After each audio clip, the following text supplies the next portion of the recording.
The chase is on back there. Ian Stannard, though, right now I would like you to just go to the back of this group and not really sit on the front and take the turns. Let the likes of Cancellara and Chavanel, etc. do the working. Well, they've given him a few bike lengths advantage, and once again it's Peter Sagan that decides to close the gap. Peter Sagan, the hottest of hot favourites going into the Milan-San Remo of 2013. He's now within 3 kilometres of the finish. They've hit the flat section, 3k of flat at the conclusion of this race. Stannard is once again called to account and he's marshalled. Cancellara wants to go to the back of the group, and they're all going to have a look, and they can't afford to hesitate for a moment. Peter Sagan sees the opportunity and decides to have a dig, and this time it's Fabian Cancellara that has to close. So it's Sagan that pulls a Cancellara and is attacked, and that is a bit of a surprise because Sagan certainly has a turn of speed. He has a gallop. So too has Gerald Ciolek. So too indeed has to a certain extent Luca Paolini. Ian Stannard though is paying for those big efforts, but now he's at the back of the group. I'd right at this given point, I would say keep your eyes on Gerard Ciolek. He will be very, very dangerous for the win here. So Sagan has been controlled.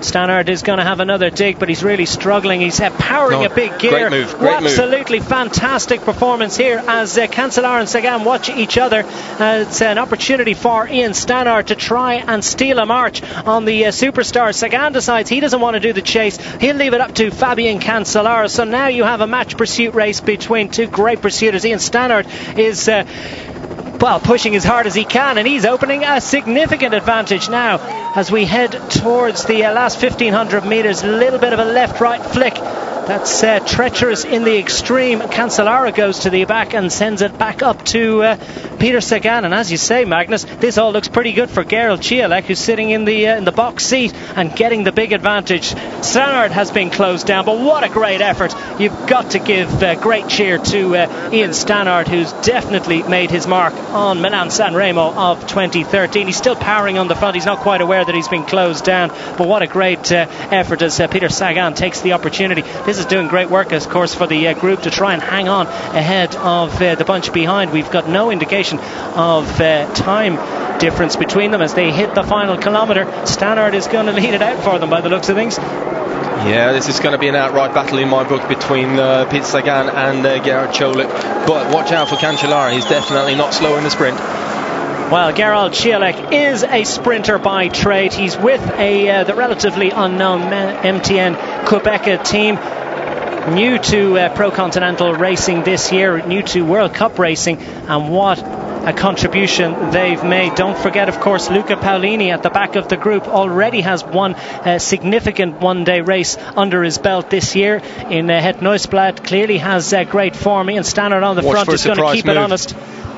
Anyone going to go for a late one? There's riders coming up from behind. Taylor Finney's coming back at him. Taylor Finney, unbelievable from the BMC team. Another great time trial, capable of a wonderful pursuit. And here comes the big dig at the end. Peter Sagan goes on the right hand side. He kicks it off in a big way. Here comes Gerald Ciolek of the MTN Quebec team. Who's going to get it? And it looks as if Ciolek just about has the legs as they go to the line. It's almost a blanket finish. And Ciolek gets his hand in the air. Magnus Backstedt picked it at the I think at the top of the Cipressa as we watch for the group coming in behind, and they're sprinting for the minor honours. And Katusha rider, I'm not exactly sure who that was, that managed to pick up the result there at the back of the group, but no doubt about who got the win, and that was Gerald Ciolek of the MT.